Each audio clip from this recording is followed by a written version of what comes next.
The crunch of gravel came first, then the sharp metallic rattle of my ranch gate swinging open. I looked up from the tailgate of my old Ford pickup just as 3 SUVs rolled onto my property in a cloud of dust. They didn't stop at the entrance. They didn't call ahead. They drove nearly half a mile down the private access road toward my farmhouse as if they already owned the place. Wind pushed through the tall grass surrounding the fields, carrying the smell of fresh hay and damp soil across the valley. Security cameras mounted on fence posts quietly tracked every vehicle. The red recording lights blinked steadily. By the time the SUV stopped, I already had the entire visit on video. The driver's door opened first. A woman in an expensive blazer stepped out, followed by 2 HOA board members carrying folders and clipboards. Patricia Holloway, HOA President. I recognized her from a welcome packet someone had left in my mailbox 2 days earlier. She walked directly toward me without introducing herself. Her eyes moved from my worn work boots to my faded jeans and finally to the dented pickup truck parked beside the barn. The look on her face said everything. She had already decided who I was. "Mr. Harper?" she asked. "Yes." She glanced around the property. 1,000 acres stretched behind me. Rolling pasture, irrigation ponds, windmills, old oak trees, a creek running through the center of the land. The farm was larger than the entire HOA development sitting beyond the eastern ridge. Patricia didn't seem impressed. "We've received concerns from residents," she announced. One of the board members immediately began taking notes. "About what?" I asked. "Your equipment, your fencing, your storage structures, the appearance of the property." I looked behind me. The tractor sat beside a machine shed exactly where it belonged. The fencing had been repaired the week before. Everything was legal. Everything was maintained. Patricia opened a folder. Pages rustled in the breeze. "The community has standards. This isn't your community." Her smile tightened. Gravel shifted beneath her heels as she stepped closer. "Everyone around here follows our rules." I said nothing. Silence seemed to bother her more than disagreement. The windmill near the western field turned slowly overhead with a steady creaking sound. Somewhere in the distance, cattle moved near a watering area. Patricia pointed toward a service road crossing the edge of my land. "That road affects neighborhood access. It serves the farm. It serves more than the farm." Another board member nodded in agreement. Patricia continued, "We're going to need cooperation moving forward." Cooperation. It sounded friendly until you heard the way she said it. More like a warning than a request. I leaned against the truck. "No."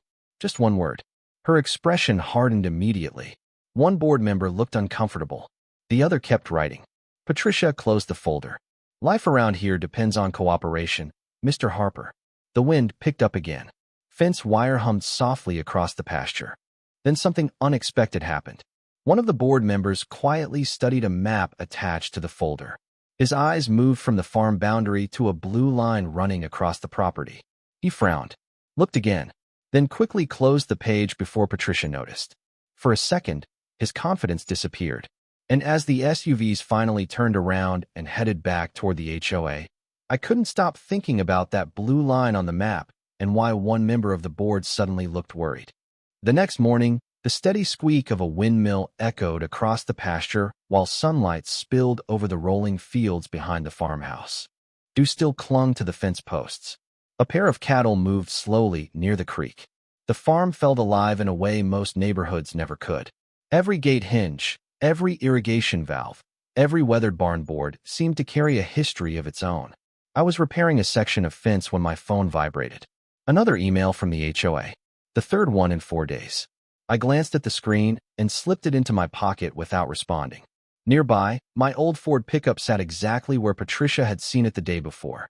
The faded paint, the dented fender, the cracked toolbox mounted in the bed. To most people, it looked like the truck of a man barely getting by. Patricia had clearly reached that conclusion within seconds of stepping onto the property. What she didn't know was that I'd owned newer trucks. More expensive trucks. I simply never saw the point. The old Ford still worked. So did the worn leather boots on my feet. So did the farmhouse sitting at the center of 1,000 acres. A little after noon, I stopped inside the house and set my keys on a wooden table near the kitchen window. The table wasn't expensive. My father built it 40 years ago. Beside it sat an old notebook filled with measurements, maintenance schedules, and land records. I opened it while eating lunch. The pages contained notes going back decades. Some were mine. Some belonged to my father. A few were written in my grandfather's handwriting. The property wasn't a family inheritance. I had purchased it myself only months earlier. But the notebook came from the previous owner, an elderly rancher whose family had operated the land for generations. When I bought the farm, he handed me the notebook and said, "You'll need this more than the deed." At the time, I thought he was joking. Now I wasn't so sure. Outside, the wind picked up and pushed through the cottonwoods lining the creek. Their leaves produced a soft rattling sound. I flipped through pages describing wells, fences, grazing sections, and utility corridors. Utility corridors. The phrase caught my attention because of the map I had seen in the HOA board members folder. The blue line. Before I could look further, another email notification appeared. This one came directly from Patricia Holloway. The message included a list of concerns about agricultural equipment visibility from the HOA entrance road. She attached photos. Photos taken from outside her development. Photos of my land. I read the message once, then set the phone down. No response. No argument. Just silence. The cameras mounted on the barn continued recording. The gate system continued logging entries. The windmill continued turning. By late afternoon, a white service truck drove slowly past the eastern boundary. It paused near a locked utility access gate before continuing toward the HOA. That struck me as odd. A few minutes later, I opened the old notebook again and found a folded document tucked between two pages. It wasn't a deed. It wasn't a survey. It was a maintenance diagram showing part of the property and a route marked in blue ink. The same blue line from the board member's map. At the bottom of the page was an official county reference number. I stared at it for a long moment. Then I smiled slightly, because whatever that blue line represented, it appeared to be recorded long before Patricia Holloway ever arrived. The next morning, the soft click of a security camera relay echoed from the equipment shed as I pulled another recording from the system. The farm was already awake. Wind moved through the pasture grass in slow waves. A distant irrigation pump hummed somewhere beyond the western field. The red recording lights on 6 separate cameras blinked steadily across the property. Camera must always see. That had been my rule for years, long before I bought this farm. People forget what they say. Systems don't. I sat at the desk inside the farmhouse office and opened the gate log. Every vehicle that entered through the electronic access gate generated a record. Date, time, entry code, duration, simple facts. Patricia's visit was right there. 3 vehicles, 3 timestamps, 3 gate entries. I printed the page and placed it beside the maintenance diagram from the old notebook.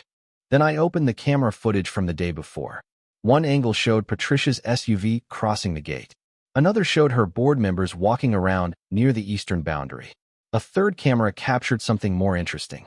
One of the board members stopped near a locked utility access gate and took photographs of a metal marker mounted on a fence post.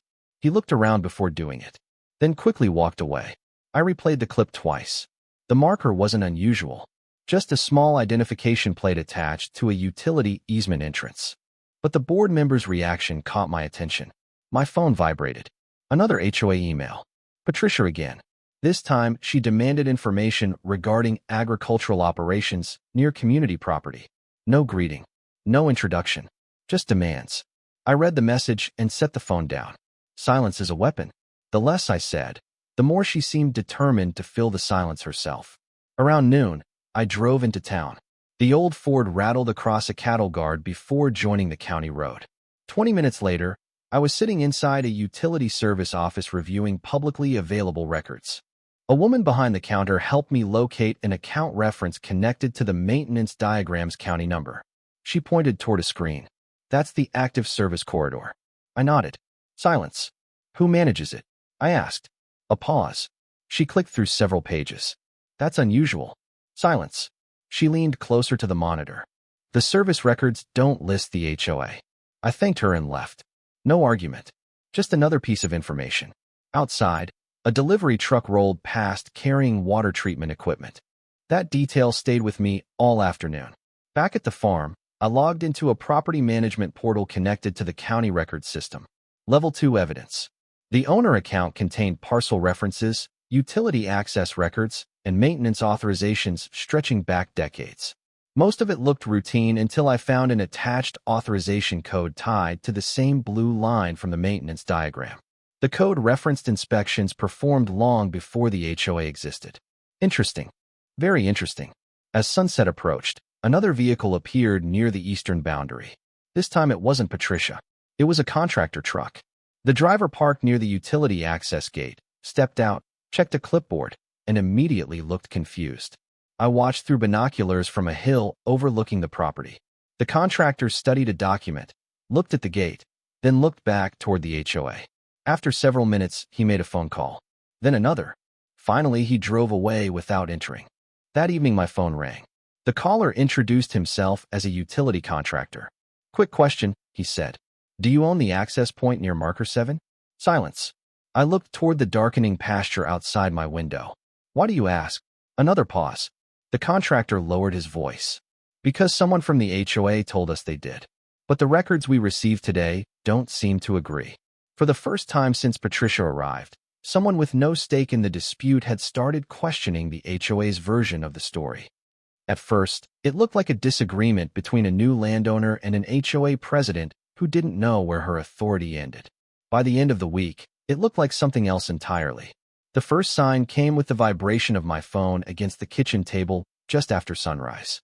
Outside, the irrigation pump started its daily cycle with a low mechanical hum. Water moved through pipes somewhere beneath the pasture while wind rattled the cottonwood leaves near the creek. The caller introduced himself as Michael Trent, the contractor who had stopped at the utility gate the day before. "Mr. Harper," he said, "I think you should see something." Silence. Papers shuffled on his end of the line. "What is it?" A pause. "The authorization packet we received." 20 minutes later, his truck rolled through my gate. The cameras recorded the entry. The gate log captured the timestamp. Every system did its job. Michael stepped out carrying a folder and handed me several pages. The documents contained maintenance instructions, access references, and utility maps. One page immediately caught my attention. The HOA had identified itself as the controlling authority for a section of infrastructure connected to the blue line. The problem was that the supporting records weren't attached. "That's unusual," Michael said. Silence. I turned another page. "Who approved this?" Another pause. "That's what we're trying to figure out." After he left, I drove into town. Gravel crunched beneath the tires as the old Ford crossed the ranch entrance and headed toward the county administration building. Inside, the air smelled faintly of paper and floor polish. A county clerk named Rebecca Lawson met me at a public records counter. I showed her the county reference number from the maintenance diagram. She entered it into her system. The monitor reflected in her glasses as she reviewed the file. Then she frowned. "That's odd." Silence. She clicked through several screens. "This utility reference appears in county records." Another pause. "But not the way this packet describes it." I thanked her and requested copies. No arguments. Just records. Another layer. Another inconsistency. As I walked back toward the parking lot, my phone buzzed again. This time the message came from someone named Harold Bennett, former HOA board member. The subject line simply read, "We need to talk." Later that afternoon, his pickup rolled through the ranch gate. Cameras recorded it. Logs recorded it. The windmill turned steadily overhead while we sat on the farmhouse porch. Harold stared across the fields for several seconds before speaking. "Patricia doesn't know the history." Silence. He rubbed his hands together. "Most current board members don't." I waited. History of what? A long pause followed. Harold looked toward the eastern ridge where the HOA sat beyond the pastures. The infrastructure agreements. Wind pushed through the grass. Somewhere in the distance, a metal gate clanged shut. Harold lowered his voice. "Years ago, there were questions about utility access. The paperwork never matched what people assumed. That got my attention. Before leaving, he handed me a photocopy from an old board archive. The document referenced a review that had never been completed. No conclusions. No answers. Just questions. That evening, I spread everything across the dining room table. Contractor documents. County copies. HOA references. Utility records. Former board files. Every piece pointed in the same direction. The farther I looked, the less this resembled a dispute between me and Patricia Holloway. The issue now involved contractors, county offices, board history, infrastructure records, and a growing number of people quietly noticing that the paperwork did not match the HOA version of events. And for the first time, I found myself looking at the blue line on the map and thinking the same thing everyone else eventually would. This is bigger than I thought. The following morning, the sound of a large map tube rolling across my dining room table broke the silence inside the farmhouse. Sunlight poured through the windows overlooking the pasture, while the windmill outside continued its steady rotation above the fields. Papers covered nearly every surface now. County copies, contractor records, HOA emails, utility references, gate logs, camera reports. What started as a few strange inconsistencies had become an entire wall of documents. A little after 9, Harold Bennett arrived carrying something under his arm. The gate recorded his entry. The cameras recorded his truck. Every system quietly documented another piece of the story. He stepped inside and unrolled a large engineering map across the table. The paper stretched nearly 4 feet from end to end. Colored lines crossed fields, roads, easements, and utility corridors. Harold pointed toward the eastern edge of the farm. "Look here." Silence. I moved closer. The blue line from the maintenance diagram appeared again. This time it didn't stop at the HOA boundary. It continued directly through my property. Then it connected to a series of symbols labeled with pump stations, inspection points, and service markers. Harold traced the route with his finger. "This isn't just infrastructure." Another pause. "This is the infrastructure." The wind rattled the farmhouse windows. Somewhere outside, a metal gate clanged shut. I stared at the map. The HOA sat on the far side of the ridge. Hundreds of homes. Clubhouse, pool, common areas, landscaped entrances. Everything depended on utilities. Utilities depended on water. And according to the engineering maps spread across my table, the primary water transmission line entered the entire community through land that now belonged to me. I said nothing. Harold reached into his folder and produced another document. This one came from an old utility archive. The pages smelled faintly of dust and storage paper. He flipped to a section marked System Access Corridor. Attached was a property diagram showing inspection easements and maintenance rights. Not ownership. Rights. The distinction mattered. A lot. Outside, the irrigation pump activated again with a low mechanical hum. The timing felt almost absurd.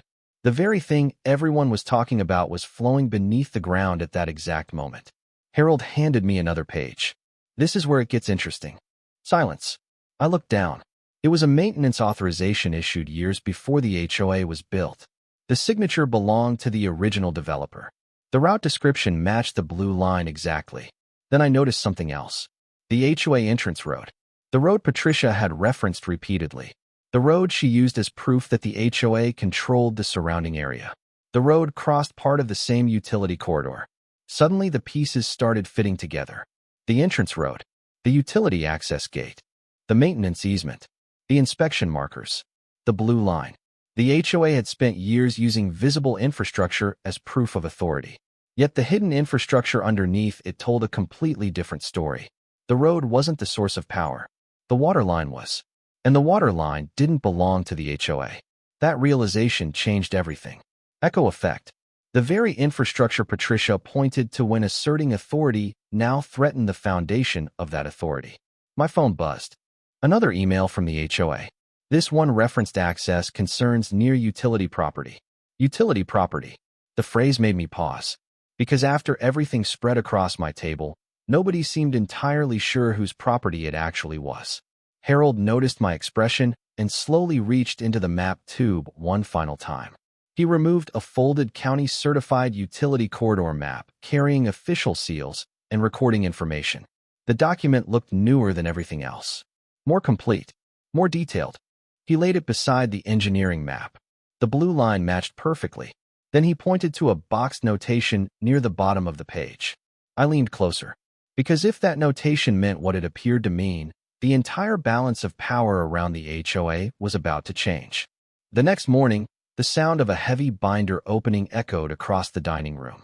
Sunlight stretched across the table where maps, surveys, utility records, and county filings now formed neat stacks. Outside, the irrigation pump continued its steady rhythm beneath the pasture while cattle moved slowly along the creek. The farm felt calm. The The paperwork did not. Harold Bennett arrived just after 8 carrying another folder. Behind him came a local attorney named Daniel Pierce. Neither man looked interested in theories anymore. They looked interested in documents. Daniel placed a black leather case on the table and removed the first piece of evidence.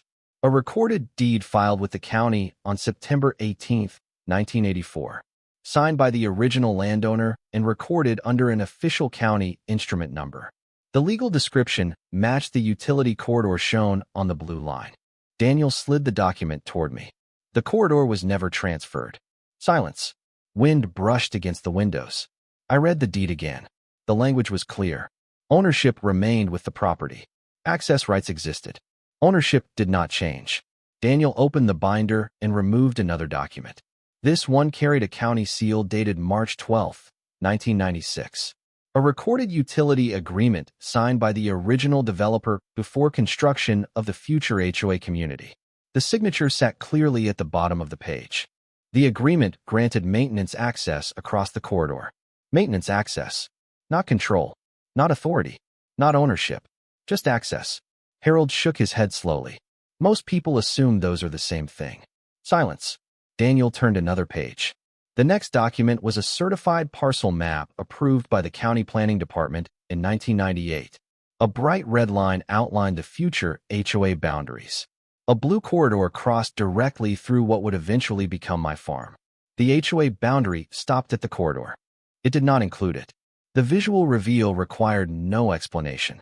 One map, two colors, one very obvious difference. Outside, a service truck rolled past the eastern fence line. Its tires crackled across gravel before disappearing toward the HOA entrance. Daniel placed a fourth document on the table. This one came from an insurance archive. Community Infrastructure Coverage.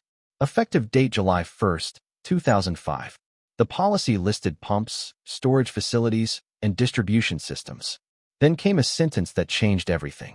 Utility corridor operated under recorded access agreement. Operated, not owned. The distinction appeared again. Different decade, different document. Same conclusion. My phone vibrated. A new email had arrived. HOA Legal Counsel. I opened it. The message was short. Attached was a formal notice requesting suspension of all HOA claims involving utility access areas pending legal review. No demands. No accusations. No threats. Just review. Quiet power. The paperwork was speaking for itself now. Daniel reached into the binder one final time and removed a survey certified by a licensed surveyor on June 21, 2011. Survey markers. Utility access points. Inspection gates. Easement boundaries. Every feature matched the corridor crossing my property. Then he pointed to a notation near the bottom. Expired easement provision. I looked closer. The provision referenced a temporary development easement that had ended years earlier. Yet several HOA records still appeared to treat it as active. Harold let out a slow breath. The room went quiet. Outside, the windmill turned steadily above the fields. Inside, nobody needed to argue. The documents had already done the work. Deed. Utility agreement. Parcel map. Insurance records. Certified survey. County filings. Every piece weakened the HOA's position. Every page shifted authority away from assumptions and toward facts. Then my phone rang again. This time it was Michael Trent, the contractor. His voice sounded very different than before. "Mr. Harper," he said, "we've been instructed to pause all work connected to the corridor until ownership is verified." Silence. I looked across the table at the stack of records. For the first time since Patricia Holloway drove through my gate, the HOA no longer controlled the narrative. And judging by that phone call, they no longer controlled the legal advantage either. The emergency meeting notice went out on a Tuesday morning. By noon, nearly every resident in the HOA had received the email. By evening, the clubhouse parking lot was overflowing. Car doors slammed. Gravel crunched beneath hurried footsteps. Conversations filled the air long before the meeting even began. For weeks, Patricia Holloway had framed the situation as a disagreement with a difficult neighboring landowner. That explanation no longer worked. The issue had grown larger than personalities, larger than fences, larger than property appearance complaints. Now people were talking about infrastructure, access rights, insurance exposure, and legal liability. Inside the clubhouse, Folding chairs scraped across the floor as residents filled every available seat. The air conditioning hummed overhead. Papers rustled. Phones vibrated. At the front of the room, a projector cast a bright image onto a large screen. Property maps, utility diagrams, recorded agreements. The same documents that had quietly existed for decades were suddenly being examined by an entire community. Visual power shift. 6 weeks earlier, Patricia sat comfortably at the center of every discussion. Tonight, the projector occupied the center. The documents occupied the center. Facts occupied the center. Patricia sat beside the screen instead of in front of it. Even her position in the room felt different. An HOA attorney appeared through a video conference connection projected onto the wall. The image flickered briefly before stabilizing. The room became quiet. The attorney adjusted his glasses and began reading from a formal review letter. The words were careful, professional, expensive. He explained that recent findings required additional verification regarding utility corridor ownership, maintenance authority, and long-standing assumptions embedded within HOA records. Nobody interrupted. Nobody argued. They listened, because everyone understood what those words really meant. Potential liability, insurance complications, infrastructure uncertainty. The projector advanced to another slide. A parcel map appeared. Colored lines crossed roads, utility routes, and common areas. Residents leaned forward. Several began taking photos. Others exchanged worried looks. Then the attorney displayed excerpts from recorded agreements and county filings. The same documents Patricia once dismissed as irrelevant now filled an entire wall. Echo effect. The system she relied on to establish authority was now documenting the limits of that authority. Questions started immediately. A retired accountant asked about reserve funds. A homeowner asked whether insurance coverage could be affected. Another resident asked who would be responsible if maintenance agreements needed renegotiation. Each question pulled the conversation further away from Patricia's control. Money changes sides. People who once defended the HOA because they believed it protected property values now worried those same property values might be exposed to risk. Liability has a way of changing opinions quickly. A board member named Karen Mitchell, who had supported Patricia for years, quietly slid her chair farther away from the center of the board table. The movement was small but impossible to miss. Another board member spent most of the meeting reading legal documents instead of defending previous decisions. One by one, positions shifted, not because of emotion, because of paperwork.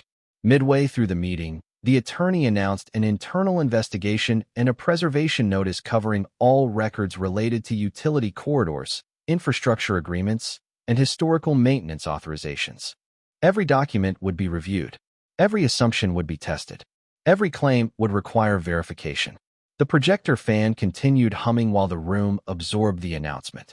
Patricia tried redirecting the discussion toward routine community matters. Nobody followed. Residents wanted answers now. Not landscaping updates. Not parking rules. Answers. By the time the meeting ended, stacks of copied documents had changed hands dozens of times. Phones carried photos of maps and agreements into every corner of the neighborhood. As residents filed into the parking lot, conversations continued beneath the glow of streetlights. And for the first time since this began, it was obvious that the HOA was no longer managing the situation. The system they believed was untouchable had started examining itself, and nobody seemed certain what it would uncover next. 3 weeks after the emergency meeting, the first official correction arrived. The sound of tires crunching across the gravel entrance echoed through the farm as a courier truck stopped beside the mailbox. I carried the envelope back to the farmhouse and opened it at the same dining room table where dozens of records had been spread for weeks. Outside, the irrigation system continued its steady cycle beneath the pasture. Inside, the HOA's own letterhead finally acknowledged what the documents had been saying all along. The correction letter was brief, professional, approved by legal counsel. It stated that previous assumptions regarding utility corridor authority, infrastructure oversight, and access administration required formal revision pending final record verification. No excuses, no explanations, just correction. I set the letter beside the deed, survey, and recorded agreement. Echo effect. For months, Patricia Holloway had used official HOA notices to establish authority. Now official HOA notices were correcting the HOA itself. 2 days later, nearly every homeowner in the community received a public statement by email. Phones buzzed across the neighborhood. Screens lit up in kitchens, home offices, and living rooms. The statement announced the temporary suspension of all HOA authority involving utility corridors, maintenance access points, and infrastructure claims connected to disputed records. Suspended authority. The phrase spread through the community faster than any rumor. The same board that once issued directives now had to pause its own authority until the records were fully reviewed. A week later, another visible change appeared. New procedures were posted on the HOA website, printed on clubhouse bulletin boards, and distributed through homeowner packets. Future enforcement actions involving land use, utility infrastructure, and access corridors now required independent document verification before approval.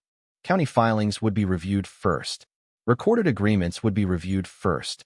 Surveys would be reviewed first. Assumptions were no longer enough. The system was correcting itself. That Friday evening, another board meeting filled the clubhouse. Folding chairs scraped across the floor. Papers changed hands. The projector hummed softly overhead. This time the presentation focused on revised policies and infrastructure governance. Patricia sat near the end of the board table rather than at the center. Nobody announced the change. Nobody needed to. The room itself told the story. The projector displayed a new infrastructure oversight policy requiring documented ownership verification before any future maintenance authorization could be issued. Then came another announcement. License negotiations.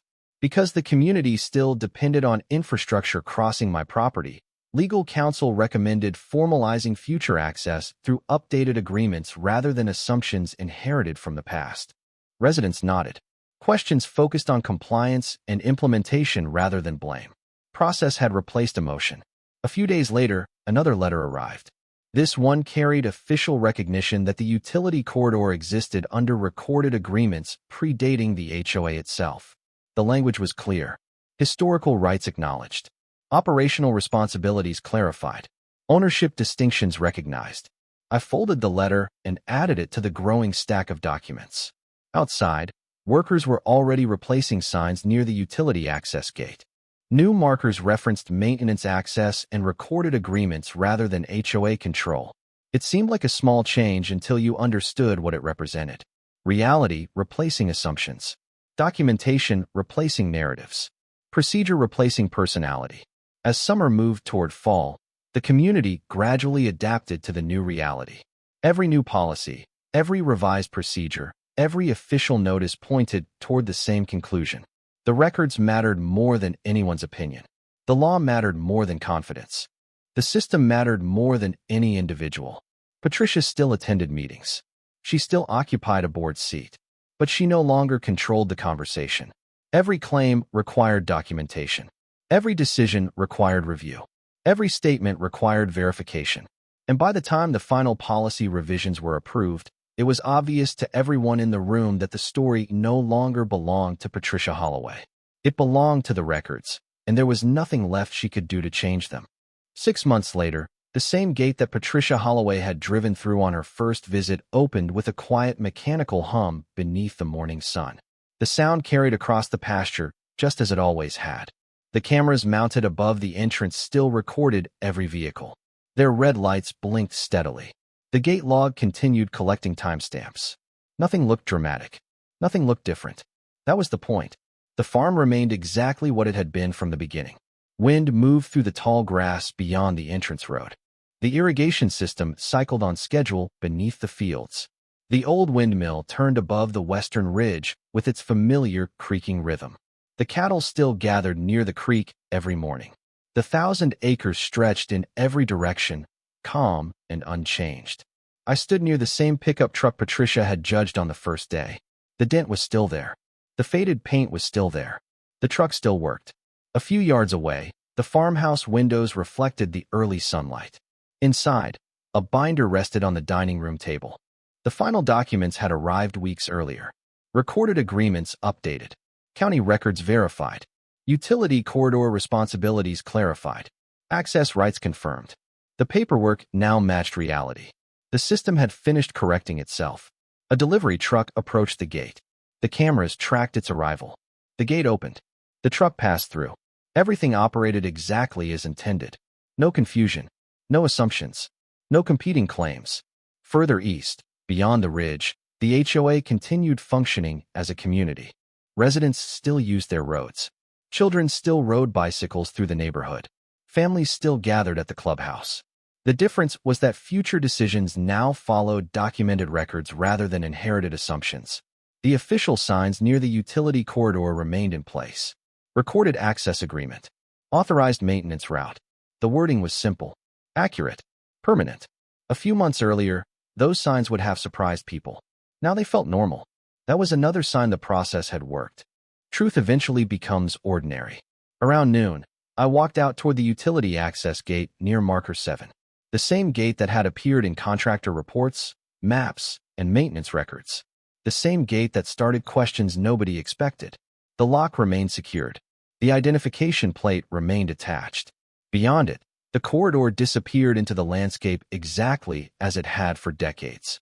There was no monument, no celebration, no victory speech, just a piece of infrastructure quietly doing its job. Later that evening, I sat on the farmhouse porch while the sun settled toward the horizon. The cottonwoods near the creek rustled softly in the breeze. A sprinkler system clicked somewhere in the distance. The gate motor hummed once as another authorized vehicle entered the property. Then silence returned. I thought about the difference between authority and ownership. Authority can be claimed. Ownership must be documented. Authority can change with elections, meetings, and personalities. Ownership survives because records survive. Deeds survive. Contracts survive. Law survives. The farm remained where it had always been. The corridor remained where it had always been. The records remained where they had always been. The only thing that changed was that everyone finally looked at them. The last sunlight reflected across the pasture. The cameras continued recording. The gate stood open for a moment before closing again with a soft metallic click. Order had returned without drama. Validation arrived without revenge. The paperwork simply caught up with the truth. What would you have done? Have you ever dealt with an HOA like this? Let me know in the comments. Patience beats arrogance. Documentation beats intimidation. Paperwork beats power plays. Ownership beats assumptions. As darkness settled across the fields, the windmill completed another slow turn above the quiet farm, and the gentle hum of the irrigation system carried through the night.